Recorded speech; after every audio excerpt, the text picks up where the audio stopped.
Some people do enjoy the smell of shit and nail polish in their wine, but I'm not one of them people. The Geordie Wine Guide Natural Wine Special. So the first problem I used to have with natural wine is that it's not really natural, because if you put grapes in a bucket and just let them ferment, you're not really going to get good wine out of it. So you need to have a human to intervene in the process, which means that it's not really a natural process. But then I found out that natural winemaking is more about not intervening, so letting everything do its thing, but just intervening when you need to. Most of them are trying to express the place where the grapes are grown. But the thing about the natural wine I had a lot of natural wine that was a bit weird, a bit oxidized. Some of it smelled like pig shit. There was a lot of bitterness, and I've got some wines to show you, because one of them was at the Raw Wine Fair, and it's by Frank Cornelissen, and he's a Belgian. So he moved to Sicily and he started making his own wine on Mount Etna. So it's the side of a volcano. When I tasted one of Frank Cornelissen's wines first time, I thought it was a load of shite. Sorry, Frank. And I thought, it's one of those funky, weird hipster wines. So I put it in the fridge, and then the next day when I tasted it, it totally blew my mind.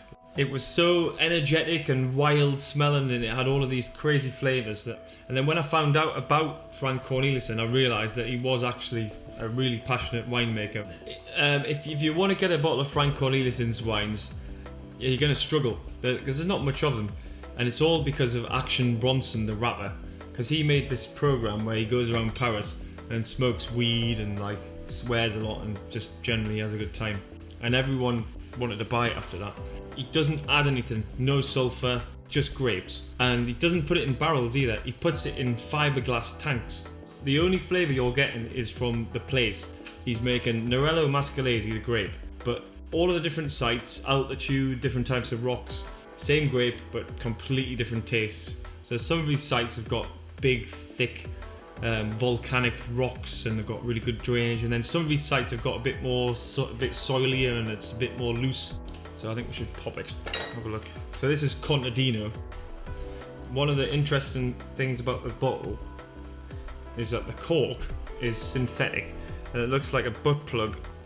Not that I've got experience of butt plugs, but what I suspect one would look like. So that's the butt plug cork.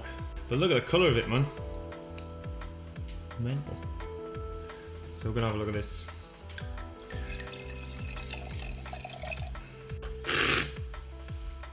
So Frank Cornelissen's wines, they're really wild smelling wines. The aromas jump out the glass, they're really vibrant, they've got this grip, they smell a bit yeasty, a bit like roses and flowers.